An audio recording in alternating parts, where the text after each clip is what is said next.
Although weeping lasted all night, I know that joy comes in the morning light. So I march on to a new song, 'cause I've been marching to that old one way too long.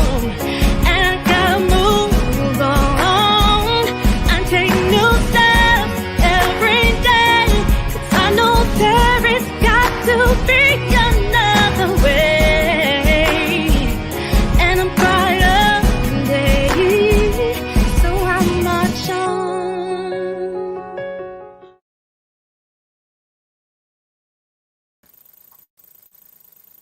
Hello everybody. Welcome back to another show, Pure Live. I'm so happy to be talking to everybody again. Just so you guys know, when I'm looking down, it's because I'm managing the whole thing myself. So I'm looking at the comments, I'm looking at, what's going on. So just letting you guys know. So before we dig into the topic for today, which is something I feel like we're not talking about enough, we're going to have a word from our sponsors. In a recent service, Pastor Dan asked if anyone felt disconnected, not apart, all by yourself, alone, or on your own. Realizing that every day, too many people in our community and even in our churches feel disconnected. In our CFC Life Group, we want to let people know that they belong. That's the most important reasons that we have life groups. And now we've added an online community access. With social media fellowship, we consider that connecting people can be messy. Sometimes we have real challenges such as schedule conflicts, transportation and mobility issues, as well as just feeling too tired to travel. We purposefully schedule our life group sessions to explore life application of the message with a discussion among friends.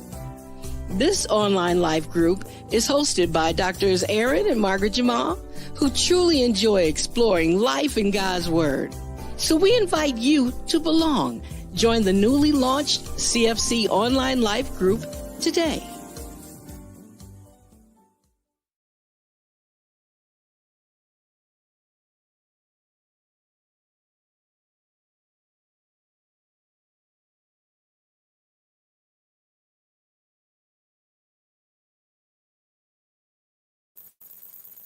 All right. And you guys, actually, those life groups are pretty interesting. I've been a part of one. It's pretty awesome. You should check it out. And you guys know that my outfits every week are from this next sponsor, Posh Women's Apparel. Classy, sophisticated, stylish. Their clothes are awesome. I enjoy wearing all of the different outfits. And so you can see the full outfit, what I'm wearing today. This is what I'm wearing. So there's the dress for the day. So yes, all of my weekly outfits I get from Posh Women's Apparel. And thank you so much for being a part of my journey. So now we're going to dig into it. So the title, we're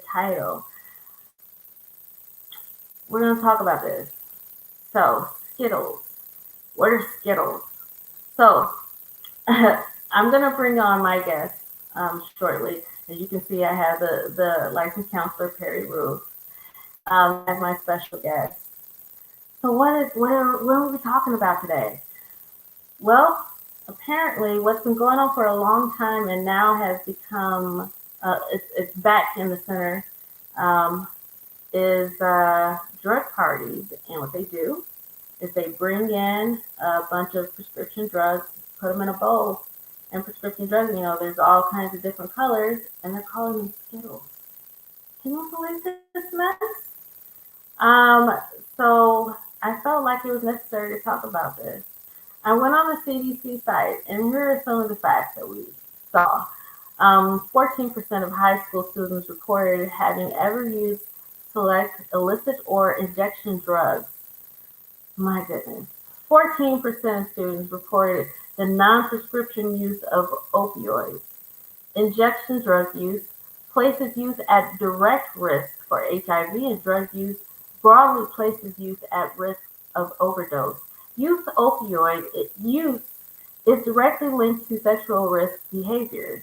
Students who report ever using prescription drugs without a doctor's prescription are more likely than other students to have been the victim of physical or sexual dating violence.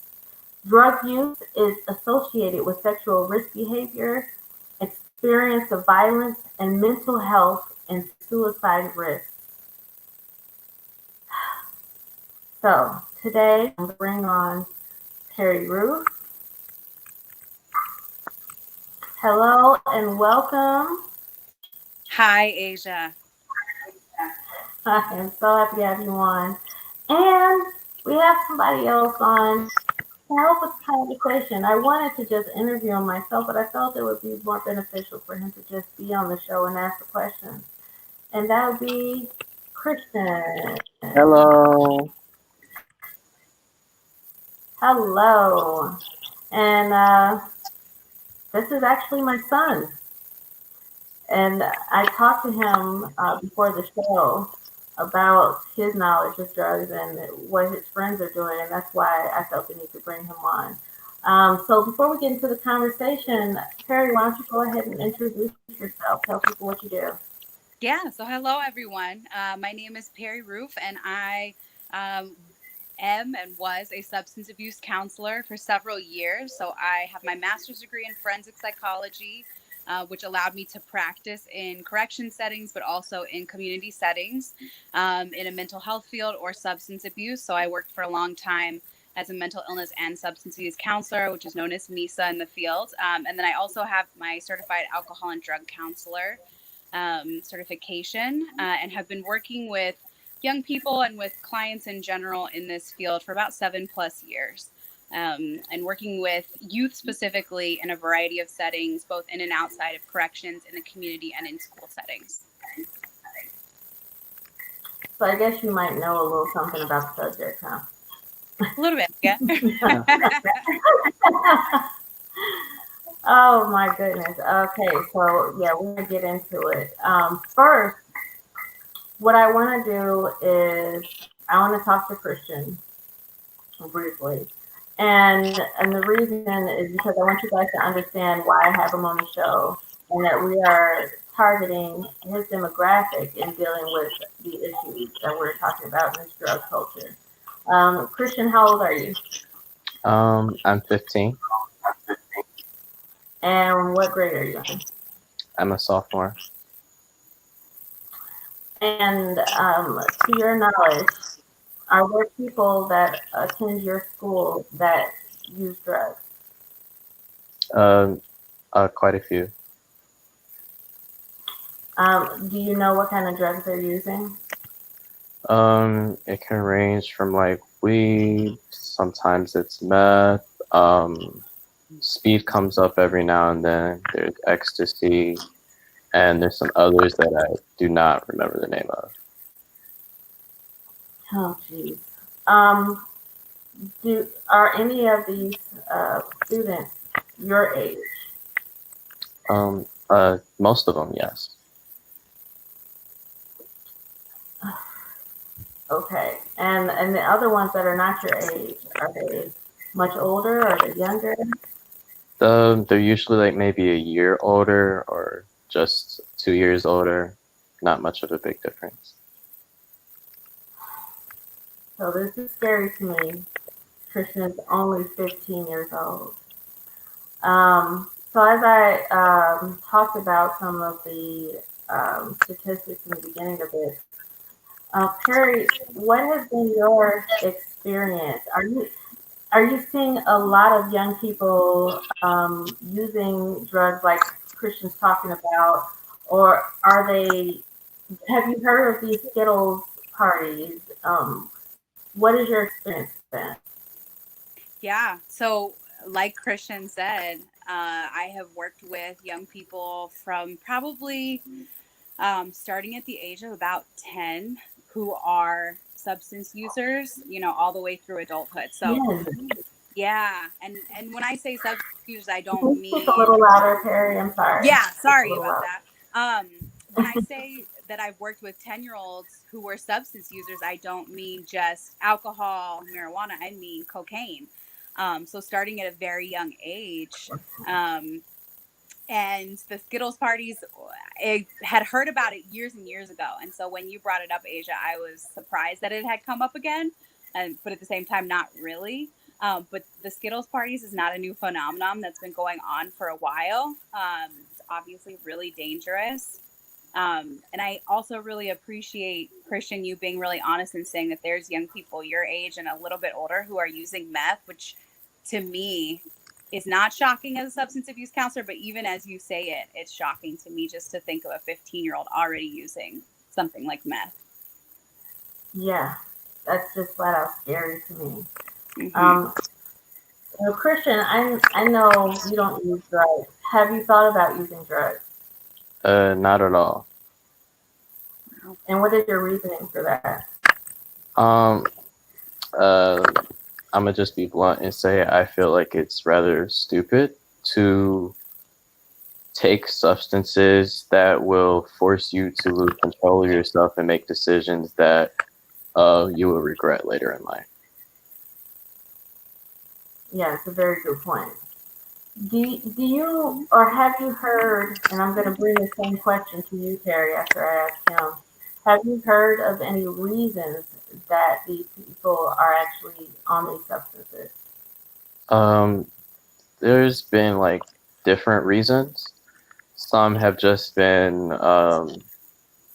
my parents had it laying around, and I tried it and I was hooked. There have been um, I was feeling really down, and another friend offered it to me, and ever since then I've been on it. There've been a lot of other reasons that people have done it, but those two are the main ones. So the same question for you, Perry. What are some of the reasons that you've heard that they decided to take that route? Yeah, the main one that I heard was always, I tried it, with a friend at a party, even with a family member sometimes, an older sibling, and realized that it helped numb some of my pain, or it made me more outgoing, or it gave me whatever that high was that they were looking for, and became the go-to coping mechanism for them. So if they were anxious or if they were tired, Adderall's a big thing now for that. Any kind of need that they were feeling, even, what Christian said as well, like my friend offered it to me.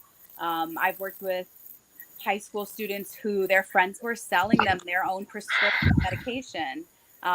Some were describing, being sold depression that was prescribed to their friend. Um, so even so much as they're selling their own prescription medication, but most often it was related to dealing with some kind of mental illness, coping with anxiety, coping with stress, which we know is really huge for high school students in particular these days. There's so much that they're dealing with, so much is getting thrown at them, but also for trauma. So I think you had a statistic, Asia, about substance use after a sexual trauma. That was also very common. So any kind of trauma can trigger the start of that use. So that brings me to my next question. Um, I'm going to ask Chris first, and then I'm going to ask you because you have experience with meth use. Christian, in your mind, what could possibly be going on in a teenager's life that would make them want to numb their pain? Um, so I have had associates that I've talked with, and they've openly spoke to me about this, and some have been like, my mom and dad aren't around a lot, or my mom and or dad abuses me. I'm often left at home to just fend for myself, and I wanted a release. There've been things like that, and that's usually what goes through their heads. And then after that, they tend to normalize it, and it becomes like a just a normal thing that they do without really thinking about it. Wow. What is your experience, Terry, and dealing with the reasoning behind them going to these substances? Yeah, I mean, the first thing that comes to my mind is working in particular with female high school students, the experience of a rape or sexual assault, and then using that substance, a lot of times marijuana, um, to get through the day because they were having panic attacks or they were feeling anxious, or a lot of times their classmate was the one who had assaulted them. So they're in school with that person trying to cope with that trauma, and they're turning to substances to numb out those feelings. So that was a big one. Another one was just being exposed to extreme violence in childhood and trying to find a way to numb out, or space out or black out. Because I had a number of clients who would talk about, I just wanted to be completely unconscious. I didn't want to be physically awake for what was happening in my home. So those experiences as well, especially for the young men that I worked with who were exposed to a lot of violence in the home. And that's a really difficult experience, especially if your mother is the one who's the victim of the violence, to deal with those things. So it was a way for them to process that trauma. My goodness, so much. I don't think that we always think about all of the various things that could be happening in these households that will cause such young people to go this route. Um, And one then thing AJ, that if I I can add to that really quickly too, another big yes, factor was just having family members who used in the household with them and offered it to them. And that was a big factor too, in that it was just a family norm. It was almost like the culture of the family too, to use. my goodness. I Oh, actually good. had a friend who admitted to the same thing. Mhm. His name was actually, I'm not gonna say his name, but Yeah, don't say um, yeah, he said he did it with his dad or uncle all the time. They just shared blunts and whatnot. wow, that's deep. Oh, and by the way, you guys that are viewing right now, please feel comfortable to comment, to ask questions. We want to know what you're thinking, what you're feeling, or any questions that you have because we have a professional on the show today to talk about it. Um, so getting back into the conversation. Um, People make comparisons all the time. And one of the things that I hear so much is, well, I went through abuse in my childhood and I didn't go that route. Or, I dealt with this and this, I dealt with more than this person and I didn't go that route. Why can't you handle things? What, um, Terry, what would be your response to somebody like that? Mhm. I've heard that commonly. Working with substance abuse clients, it's very common, even amongst my own field and other mental health professionals, to have mental health professionals say, why would you choose to work with substance using clients? Um, they don't see them as valuable compared to other clients, which is really discouraging sometimes. So, as a substance abuse counselor, you can be looked down on even in your own field. Um, but my response to that is pain is felt differently by every person. So, what might be painful to one person is not as painful to another. And there's a variety of factors, and we call them in the field protective and risk factors. So, that put someone more at risk for some type of behavior like substance use, or put someone less at risk because they have protective factors. So you may have had a really difficult experience, but you may have had that aunt you could turn to. You may have had that church group that you went to, and this person didn't have those things. And that changes the whole experience. Just having certain outlets, having certain support people in your circle, having certain groups that you go to, even having, for a lot of people, particularly in substance use, having a faith that they turn to, whatever their faith may be, is a huge factor.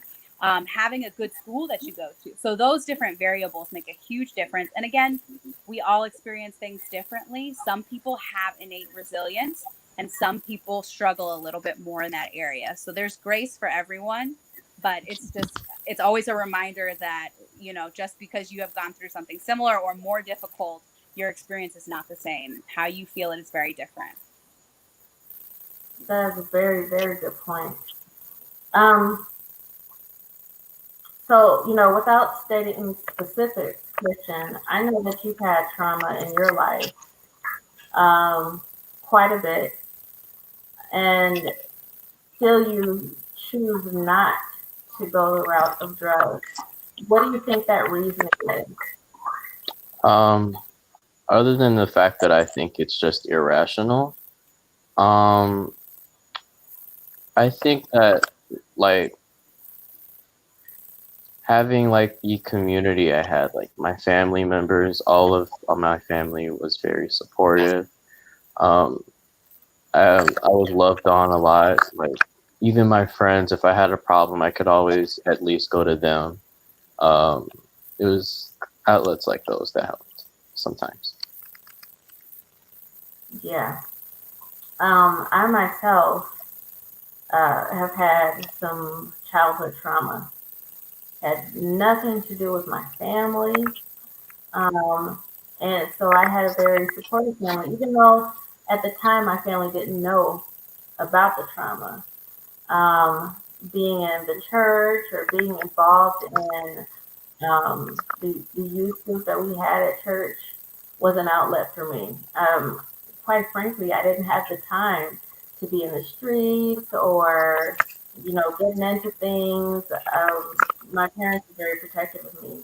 And, it turned out to be a good thing because what I went through, could have led me in a different direction. Instead, I was, doing choreography for dance groups and doing a talk show on the radio and things of that nature. So, Perry, do you think that there are not enough programs out there to help those particular children that are suffering? Absolutely. There's not enough, without question. That's an easy answer, because I've been in several programs as a therapist that got shut down, that lost funding. I was in a substance abuse program that we were running in two different juvenile prisons, and it ended up being defunded by the governor himself. Actually, took away our funding. Not our current governor, our previous governor, but he completely took away those programs, and so they shut down effectively that day, which was really disturbing to me, and that I didn't even get to have any closure with clients. They didn't know what happened.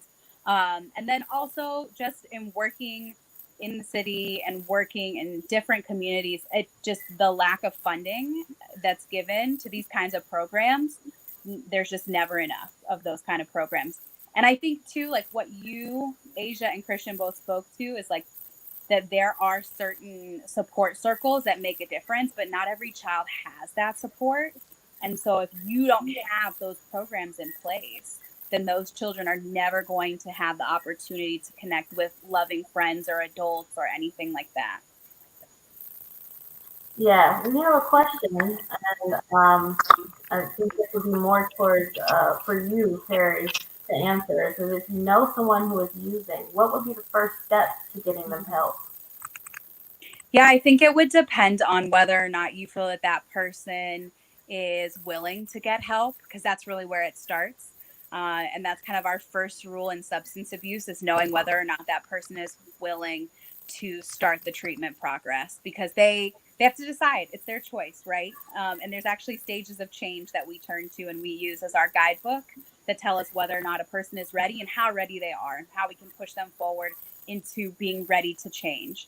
But if you have someone in your life who you think is ready to connect, there are a ton of free telephone or virtually online counseling resources in the city of Chicago. If you go to the city of Chicago's website, actually, and under the COVID page, so I think, I don't remember the exact address, but under the COVID page, it has a mental health section specifically, and it has substance use listed.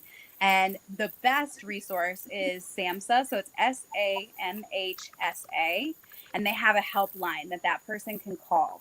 But that would be my first step, is to get them connected to resources. But also, I think what's really important is making sure that that person is stable and that they're ready to do that, because unfortunately we do have some limitations with COVID. And if someone needs to detox, which can be the case, that's a little bit more difficult right now. So making sure that they're plugged in. Once they call the SAMHSA helpline, they will be connected to resources instantly. And it's also more comfortable for someone who may not be willing to admit everything that's going on, because it feels a little bit more anonymous to call by phone and talk to someone. So they may be more comfortable with that step first. But even just being that loving, supportive friend that says, here's a resource for you, I'm going to have your back, I'm going to walk through this with you, is huge. And I put it up. Is that the correct spelling that you said for the hotline? There's an H right between the M and the S. Okay. So let me correct that. Okay. So people will see it and know what to do. And yeah, it's good to know resources. So then the question would be for me is, how do you know if they're ready? So the way that we know that someone is ready is that when you start to ask them questions, you notice an openness, because substance abuse is really characterized by being hidden, right? A lot of times. And it's a little bit different with the younger generation. I think, Christian, you can speak to that probably better than I could. But a lot of times it's really hidden. It's secretive. It's always a family secret. Usually when someone is a big substance user, it's kept in the family and people don't let it out. It's a lot of times done in the dark, not in the light. So when someone starts to open up and be willing to receive questions or to talk about it, that's a sign they're reaching out. They want to know more. They want to figure out how to deal with this. Even someone just starting to talk about, I haven't been coping with my problems in a great way. Or, when I feel depressed, I tend to do this. That's an opportunity to start talking to them about their substance use. That's someone who's being open. So those are the things that we look for in that very first stage of change. And then as time goes on, you start to hear people talk more about, oh, I wish I had a better way to cope with this. Or I really don't like the impact this has on myself, my family, my grades, whatever it may be, my friends. And then those are signs that people are ready to change. Okay. We had another question. Will most of those services that you mentioned, would they be free? They are right now. Yes. So the city of Chicago is making sure that people can get free services right now, especially with COVID. That's really important right now. So yes, they are. That's awesome. So Christian, from the things that she was saying, would you say any of the people that you know of that are substance abusers sound like they would want help or maybe ready for some assistance? Have they said those kinds of things? So that's kind of a hard question to answer, because they're very open about using them. They will admit they'll even hook you up if you want. But if you ask them why, unless you're like a close friend or something, they're typically not going to tell you. If you ask them if they want to stop, their response is probably going to be why.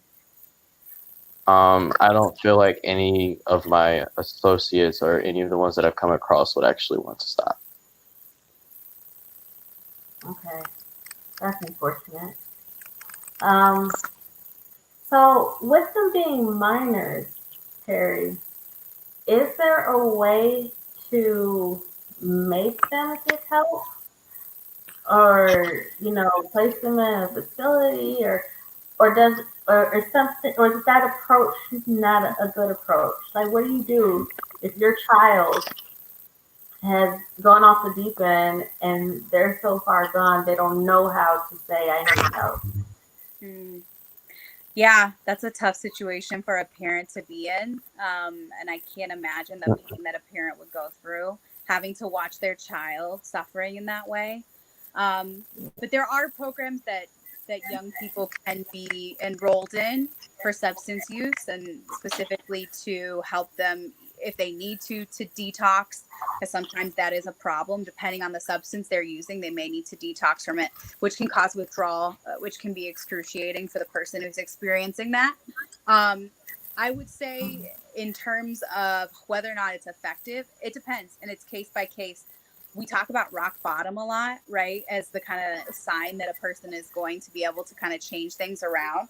But rock bottom looks really different for children because they have parents to fall back on, they have a family. So rock bottom with an adult is usually when everybody withdraws from your life and you have no choice, but you have to change for yourself because there's no one to lean on. Children aren't really in that situation sometimes, and sometimes they are. It depends on the family structure.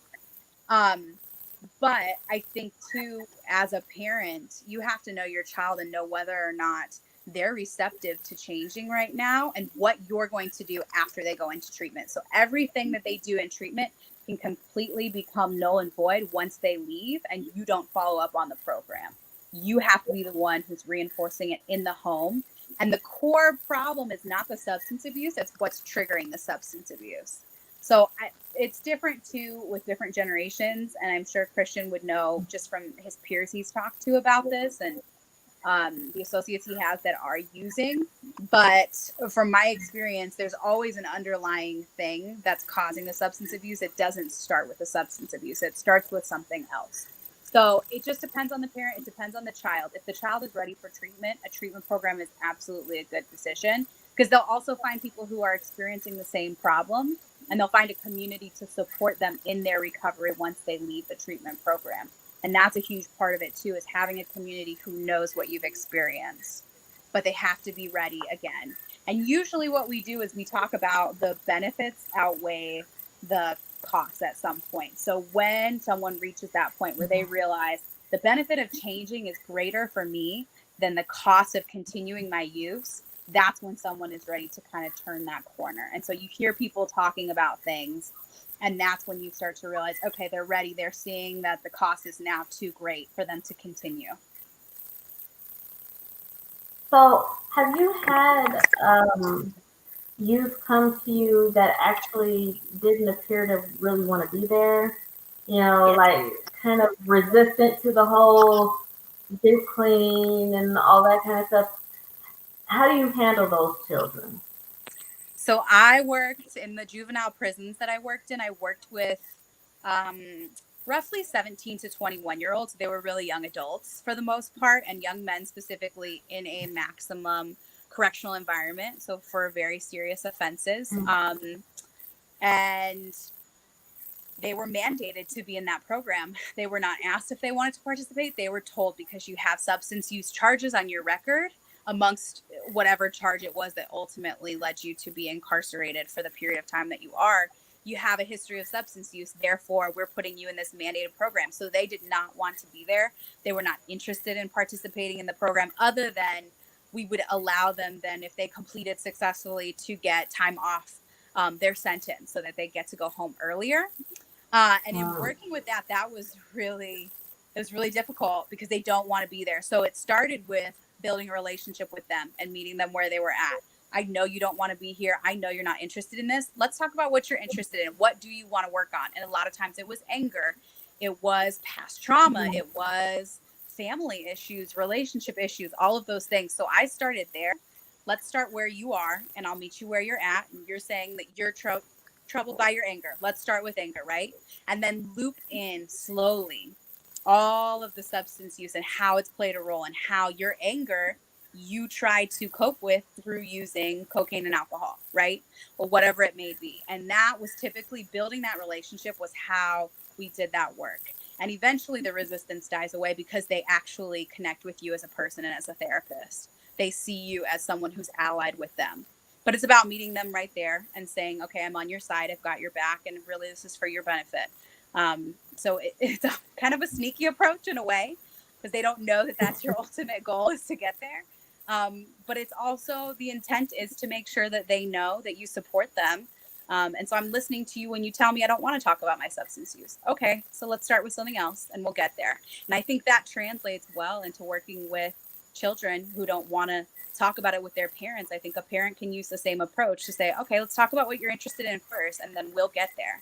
But you tell me, Christian, if that would work. I don't know. I do believe that your approach works because I feel like if you come to a person, like any of my peers, with don't do drugs, it's bad for you, they're gonna be like, ish, please. They're not gonna listen. you're gonna get like a defensive response. They're gonna put walls up. But I feel like your approach, you may say it's sneaky, but I think it would be the best approach to getting a person to stop. And I Yeah. think it can be as simple as saying, like, let's talk about sports for our first session today. What's your favorite sport? Who's your favorite basketball player? And if you start there, it starts the conversation. They start to trust you and feel like, okay, I can connect with this person. So it's as simple as that. It's just sticking with interests, hobbies, those things, and building from there. So I want to know, when we're dealing with normal jobs, because I feel like you do not have like, normal jobs. Normal jobs, we deal with stuff that's called, lessons learned. We weren't so successful here, and this is why, so how we figure this out. I feel in your field, when you have a lessons learned situation, it's more serious, more detrimental. So, have you had any lessons learned experiences in dealing with the youth and trying to get them help? In terms of myself learning a lesson on how to work with them, or in terms of the youth having Yeah, in terms of yourself, yeah. myself. Yeah, I have. Definitely have. I would say like the biggest lessons learned for me was always when I took like a really hard approach to addressing a concern and saying, this is what we're doing, we're sticking to it, and not being flexible with the young person and saying, okay, they're not there yet. Because sometimes we get into a mode of just saying, like, this is the rule, this is what I'm doing, this is where we're at. And especially in certain environments that I've been in, it's required. So in a school environment, you have to follow certain rules. It is what it is. In a corrections environment, you certainly have to follow certain rules. And I realized very quickly that that broke trust, and that me taking such a hard stance with certain things and not saying, we still have to follow the rule, but I see why you're upset by it, and I see how it's negatively impacting you, and let's figure out a way in which we can make it more comfortable for you. That was an easier approach to take. So that was a huge lesson learned. I started out like really strict, really like the enforcer, especially in my corrections work, because you have to be really strong, you have to be really tough in that environment, or you'll get walked over. But I realized that the relationship building piece actually did me more good than trying to be that strict enforcer person. It just kind of broke down trust, like I said. So that was a huge lesson learned for me. And also being really mindful of when to involve other staff or other people in the person's life and how that impacts that person. So sometimes calling the teacher right away to find out the information of what's going on in the classroom can break down trust between you and the child, because they think they're in trouble now. So now I've called their teacher tells them, well, why did your counselor call me?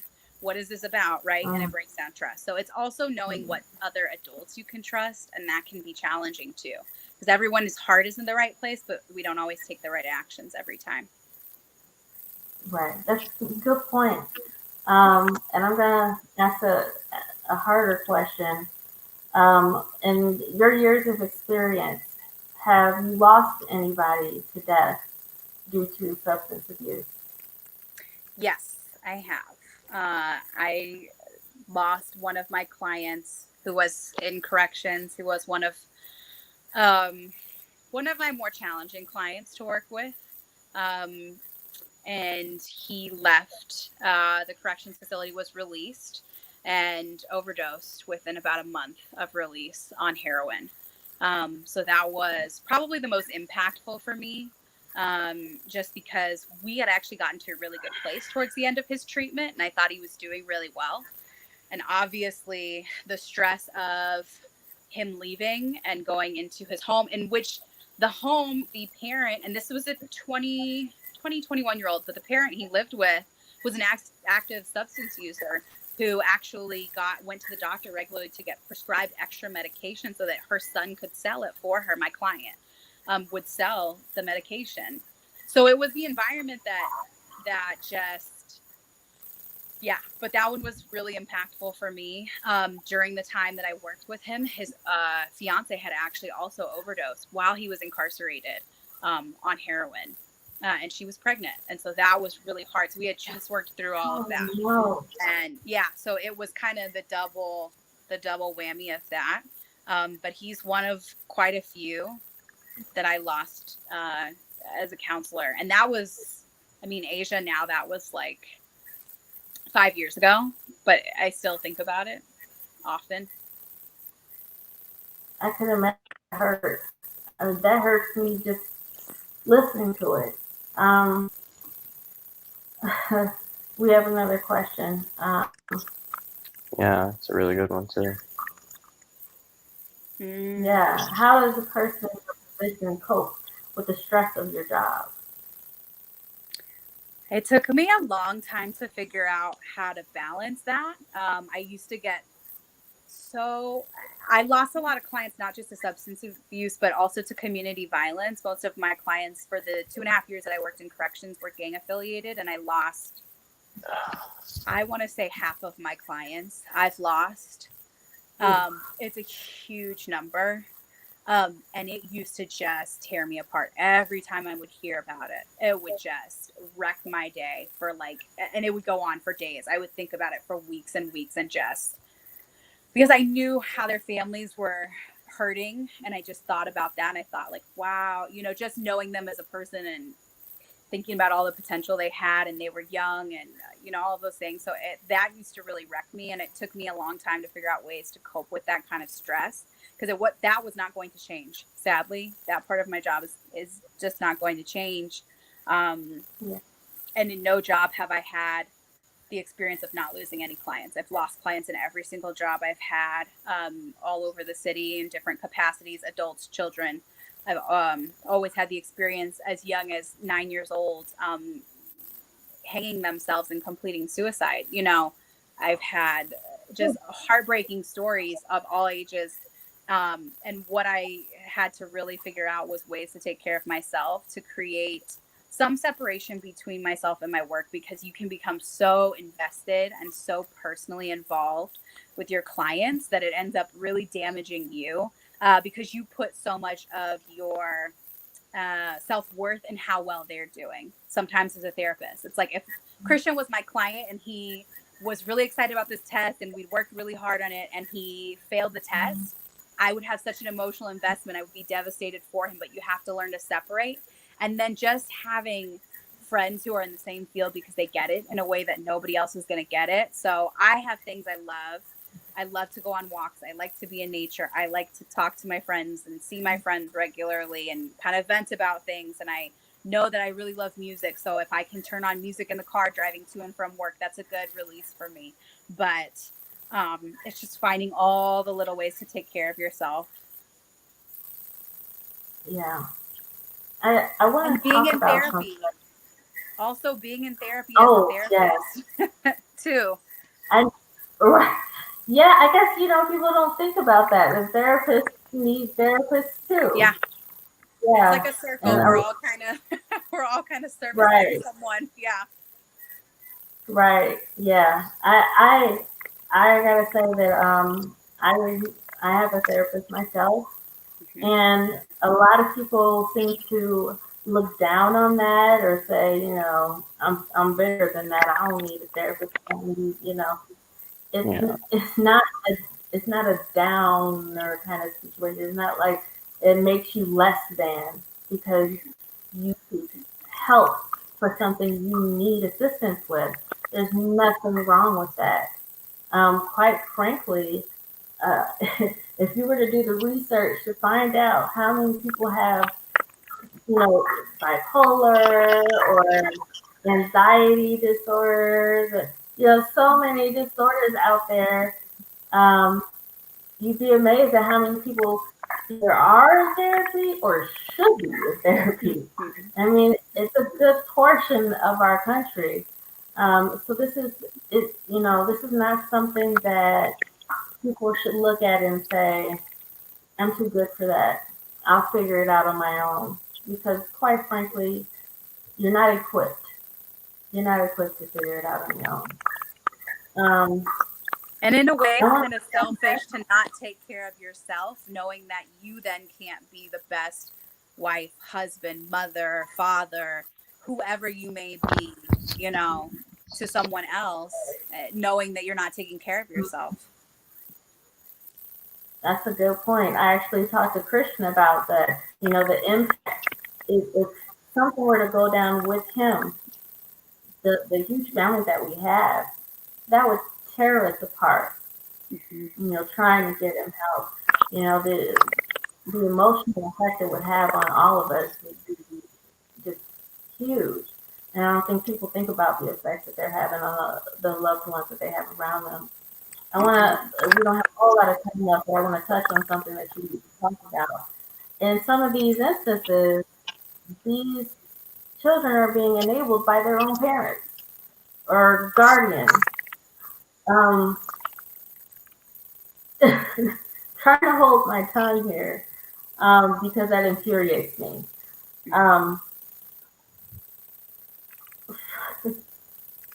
for those situations, how can you see hope if you know that the environment that they're going to get released to is aiding the situation?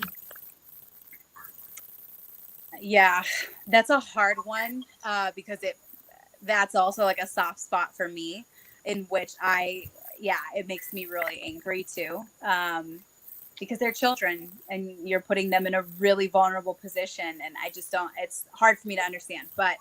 Um, but I do understand it because I've also worked with adult clients with substance use. So I do understand it. Um, I think for me, it's knowing and having worked with children for long enough to know how resilient children are, how strong they are. I mean, truly, children are so resilient. And it amazes me sometimes to see the joy in a child who has experienced what would be hell to most adults would look at and would just be devastated by the experience of this child, and to see the joy in that child being removed from certain situations, or even just having something like a youth center that they get to go to after school every day, in which they're surrounded by adults that love them, peers that love them, and their resilience to be able to say that little piece is just enough to carry me through my week, to carry me through the next day. But it's also knowing that children grow up and eventually they get to leave that environment, and that they won't be stuck in that environment forever, and that they get to make the choice to leave someday. And that's also very hopeful. But it's also knowing that hopefully there's a system in place that is made to protect children that often fails us, and often fails children and families. But there are systems in place when a child is really endangered to intervene on behalf of the child. And again, they often don't work or they fail. But it's just holding on to those little nuggets that there's enough loving adults in their life. And there are, and I hope, Christian, that this is true at your school, but there's a lot of really loving teachers and really loving coaches and really loving staff that just work in a school. The person who may be at working at the school's front desk, that really invest in children, are paying attention to them, are noticing these things. And that's really hopeful to me. It's just knowing that they have a whole team of adults that have their back. So it never feels like it's just me. I always know there's so many other adults that love them. Yeah, yeah. Um, so I know that I've never been in a position to counsel. I'm not a licensed therapist. I'm not in that position. Have you ever come up against certain rules or laws that prevented you from helping a youth in a way that you wanted to? Yes. And what were those rules or laws? Yeah, so we have, so for me specifically, because I am a substance abuse counselor, but also a mental health counselor and therapist, we're required to have consent from the parent and the child to do treatment. So someone Christian's age, he's 15, I would need your consent to do counseling with him. And if he's saying, because oftentimes it starts with the child asking and saying, I want to be in counseling, I want to talk to somebody. which is really hopeful to me that this generation views counseling in that way and is really open about mental health and seeking to talk to a counselor, or at least that's been my experience in the most recent job that I was at. But that the parent can deny that if they feel that they don't want the child to meet with a counselor. And that is a law that we have to follow. We have to have parental consent. The trick of that in Illinois is that you can have, if the child is over 12 years old, so 12 years and up, we can have around 8 sessions without getting the parent's consent. So you have 8 1-hour sessions with a child to do the work that you need to do. If the child has requested therapy and the parent says no, I still can do those 8-hour sessions, 1-hour long sessions. But that is a really, really challenging law for a parent. I mean, it's important a parent has control over their child, but it can be really challenging if you're working with a parent who is trying to hide something. The child may be seeking counseling because of abuse, and it may be the parent who's abusing. So that can be a really tough one to deal with. I would say that's probably the number one that comes to mind. I would say the other law that's really difficult is being a mandated reporter, which anyone who works with children is required to be. So everyone in a school setting, anyone in a youth center, anyone who works with children, has contact with children, coaches are all required to report any suspected abuse.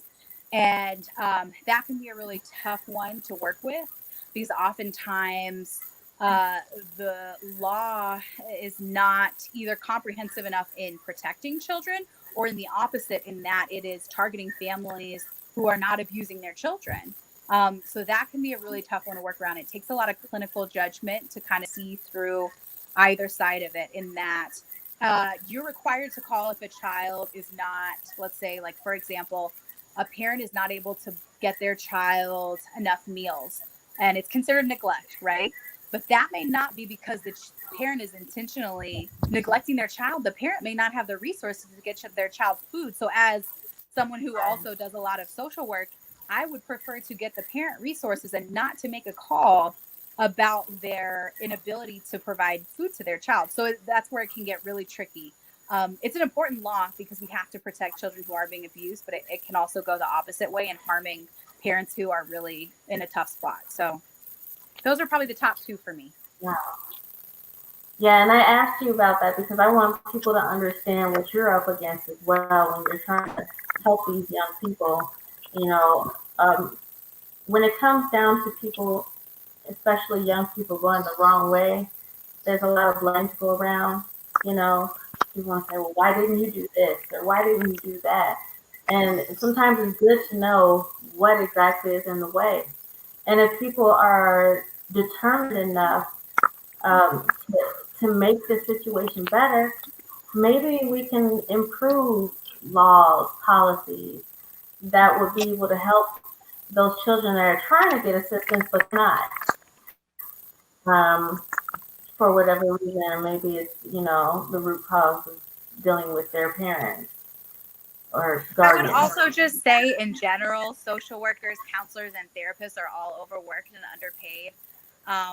It's really rare, especially if you work in a non-for-profit setting, which is what I've always worked in, always been in like community settings, non-for-profit settings. So pay is low, hours are long.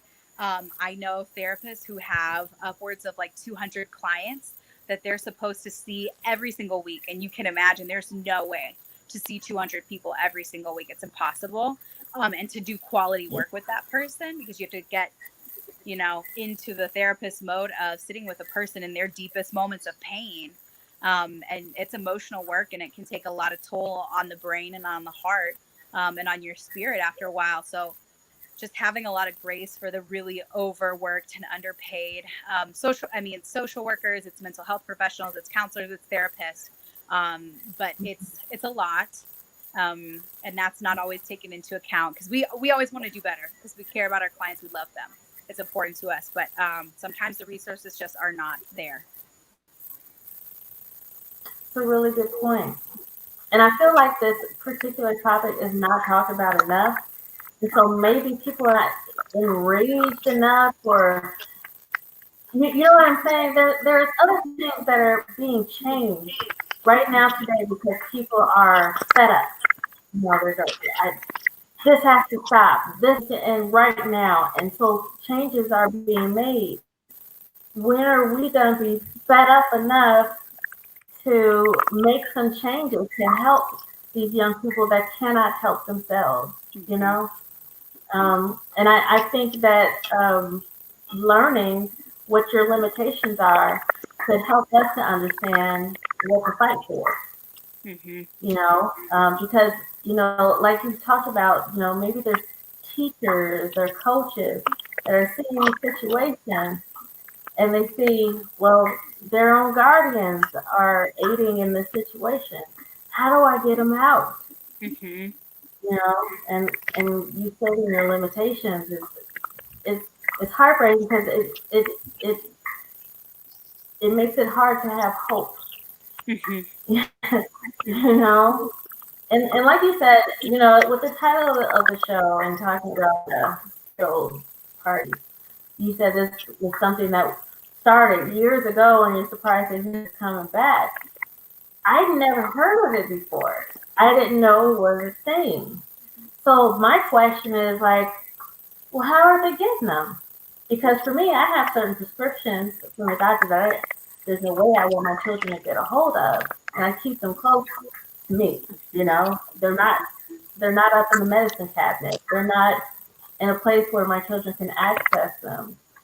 So it makes me wonder, okay, how are so many of these children able to gather together and have these parties with all of these prescription drugs that were not prescribed to them, and getting high, and some of them not living past that party? It's how do you how do you help a situation like that where it's clear that, so as a to give advice to parents, maybe they're not intentionally trying to aid in the situation and they're not aware of what's happening when they leave the house, because some parents are a little more free than I am. Me, I want to know who he's talking to. I Mhm. want phone numbers. I Yeah. want to know where you're going. I want to know everything. In fact, on his phone, there is a tracking system, so I know where he's at. Yeah. Yeah.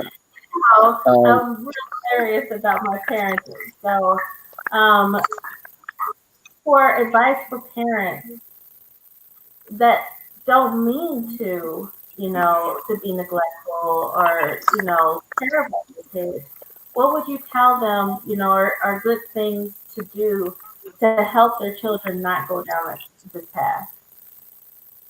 Yeah. I mean, I want Christian to back me up on this one and tell me if I'm kind of on the right path on it, but mhm. I think number one, I mean, you've already said this, Asia, but like lock up your medication. Don't make it accessible, because if it's not accessible, it at least eliminates them being able to get it from you. Not that you can't get it from peers, and not that unfortunately, some children are prescribed certain medications and then they sell it to their own peers. And the parent is assuming the child is taking the medication. They're not. So it can be that, and it can be peers who just are going into mom, dad, whoever, grandma, grandpa's medicine cabinet. And then there's also people that they can just buy from who are selling on the street too. But I would say, like, talk to your children about these things. Talk to them about Skittles parties, because if they don't hear it from you, they're going to hear it from someone else. And I think most parents would rather be the narrator of that rather than hearing from a peer, right? So that at least the conversation is open. Also, for the child to know that their parent is aware of these things and they're paying attention. But I also think a big part of it is having that trusting relationship with your child in which they feel like they can be open. Which obviously, Asia, you have. I was super impressed in our first conversation, on the phone when you said that my son is telling me about these things. Like, oh, that's awesome. I'm so happy to hear that. For him to feel comfortable, like for you, Christian, to be able to say, Mom, this is happening. I mean, that's an amazing relationship. So just like huge kudos to you on that. But having that trusting relationship where they can talk to you about those things. And then I think another huge part of it is really pay attention to who their friends are, because friends are a huge part of this. So know I their was friends, gonna get to say know their that. friends. Yeah. Okay, good. I'm on the right track. Good. Know who their friends are, know who's in their circle, and know their friends' parents, because the parents are important too, because it tells you everything about how they're parenting that child. Because you can control your parenting of your child, but you cannot control how their friends are being parented. So knowing their parents, seeing what their homes are like, those kind of things I think are really important. And then it also builds respect between you and your children's friends. That they see you as a certain type of adult. They may start opening up to you too, about their own experiences. You may be that adult that's in their corner now. And I think too, noticing changes in your child's behavior, you have to pay attention and notice if they're sleeping more or less, if they're in and out of their room more or less, if they're out of the house more or less, those kind of things. Are they hiding their backpack when they get home from school? Those kind of things are important. So just paying attention and knowing your child. Every parent knows their child, right? Hopefully well enough to notice those things. But also, and Christian, I really want your feedback on this, but social media to me and entertainment and music is so, so important. Like every time I had a client tell me, oh, we're watching this show. It's called Euphoria or On My Block or whatever it may have been. Any show that they were watching, I would watch the show because I want to know what they're consuming. I want to see what they're seeing, and I want to know every song. Oh, this is my favorite song. I'm going to listen to the song and I'm going to look at the lyrics because I want to know what they're seeing. And even the other day, I took a vacation. I went to California. I was on the beach and I heard a bunch of teenagers who I think, if I had to guess, were probably around Christian's age, talking about being on TikTok, and they had seen someone shoot themselves and kill themselves on TikTok, and were watching this video on the beach, like right next to me. So just knowing what you're being, and That's crazy. they were totally unfazed by it. Like they had seen that kind of thing before, which was shocking to me. I mean, I was sick to I was myself. actually going to mention that too. Okay. A lot of like in my generation, I'll say, a lot of my peers normalize everything. Mm-hmm. So anything that happens, it just like that becomes normal. If I'm gonna have to admit to being a victim of this. If I hear something, or if like somebody else hears something, we like just atone to it. We like it just becomes normal. Mm-hmm. Yeah. So like that's why I feel the drugs things is like so prevalent, is because we've normalized it. It's just become a normal thing. Now, of course, like you have your programs, you have all your movements and whatnot to go against this and say, hey, there's a better way to deal with this. But because I feel that my people my age right now normalize everything so much, it'd be harder to move them into that, because they're like, what do you mean this is normal? Do you think, Christian, that comes from like social media? Do you think it comes from like the TV shows? Do you think it comes from music, or where do you think it comes from? So the main places where I find these things is music. Like a lot of the current music, if I turn on the radio, this is part of why I don't listen to a lot of stations. Yeah, and it's mainly rapping. And they'll rap about drugs, they'll rap about all of these things. And if I go and I ask any of my friends, any of my associates, who do you listen to? They're going to tell me songs by Cardi B and people who are rapping about these things. And I feel like that contributes to them normalizing it. Mm-hmm. Well, geez. I appreciate the advice that you gave, Terry. We are at the end of the show. I want people to take this very seriously. This may sound like a lot of work to you, but as a parent, you have the responsibility, or a guardian, or just anybody that is dealing with youth, period. You have an obligation to be observant and to see how you can help. You know, Perry happens to be in Chicago.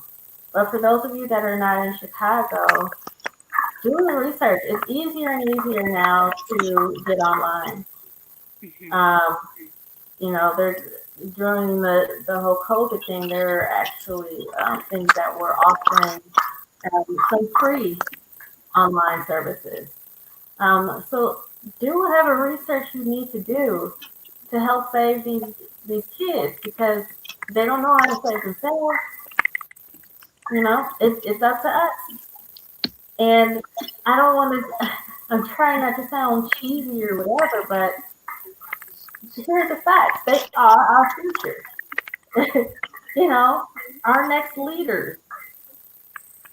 These are the people that are going to be in charge of making change. So it's up to us to say, okay, I'm going to do what I can to help these people, or I'm going to ignore it, or I'm going to accept defeat because it doesn't look like a hopeful situation.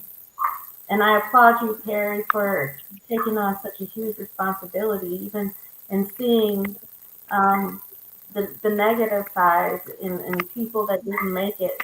You know, you continue to be in this field, so I applaud you for that, and I appreciate it. Thank you Thank for you. doing what you're doing. And I hope that you will continue to make a good impact on people in general. I truly appreciate people like you. Thank you. And thank you, Christian, for being on the show and being real, helping us to understand that teenage mind. Anytime.